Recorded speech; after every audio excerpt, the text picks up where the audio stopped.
2022, and a Ukrainian battalion has just captured a Russian tank. Inside they find something weird. In the tank's internal computer is a chip. Not one produced by Russia's military-industrial complex, but rather one from a dishwasher made in a Western factory. At the advent of the war, the West placed Russia under a series of crippling sanctions, severing its economic ties to the rest of the world. By doing this, they starved the oxygen from both its domestic growth and the war machine.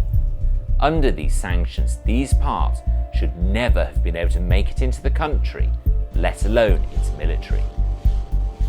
So how did they get here? By July of 2022, trade from the UK and the EU to Russia had crashed to just 45% of its pre-war average. But over the same period, trade with Central Asia as a whole soared by 30%. The most notable examples being Armenia and Kyrgyzstan, who experienced a boost in trade of 70% and 79% respectively. But this boost in trade, however, is a smokescreen for something much more sinister. When the Soviet Union collapsed in 1991, it didn't cut off its economic ties with its former states entirely, instead forming into the Commonwealth of Independent States, which later morphed into the Eurasian Economic Union, basically Russia's answer to the EU. This economic bloc forms the basis of Russia's strategy to circumvent the sanctions against it.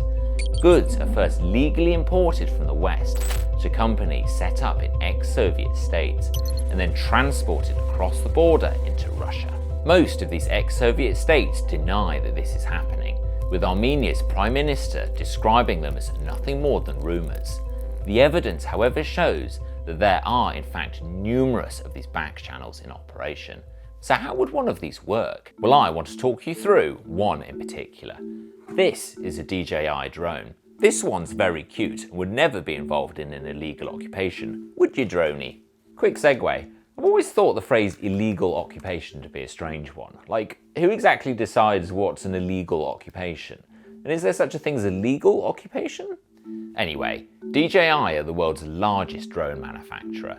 They're a Chinese company with a clear policy that their drones are not for use in warfare, and they have therefore ceased trading to both sides.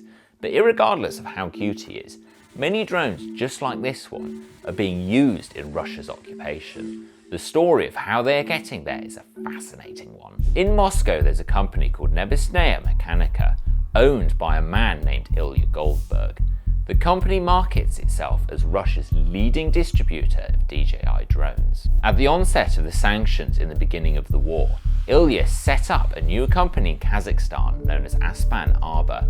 Being based outside of Russia, Aspan Arba was legally entitled to buy drones from DJI's European subsidiary based in the Netherlands and obtained a license to import over 18,000 of them. Before the war, Kazakhstan imported so few drones that it wasn't even recorded on official figures. But as of 2023, its annual drone imports exceed $5 million. Russian customs data obtained by reporters shows that from here, Ilya has discreetly imported 500 drones from Kazakhstan to his main company in Moscow. Once within Russia, these drones have been sold on Ozon, a Russian online marketplace often used by soldiers, as well as to various non-profit pro-war organisations who collectively have bought $198,000 worth of drones. From here, it's not long before they find themselves on the Ukrainian front line in direct combat.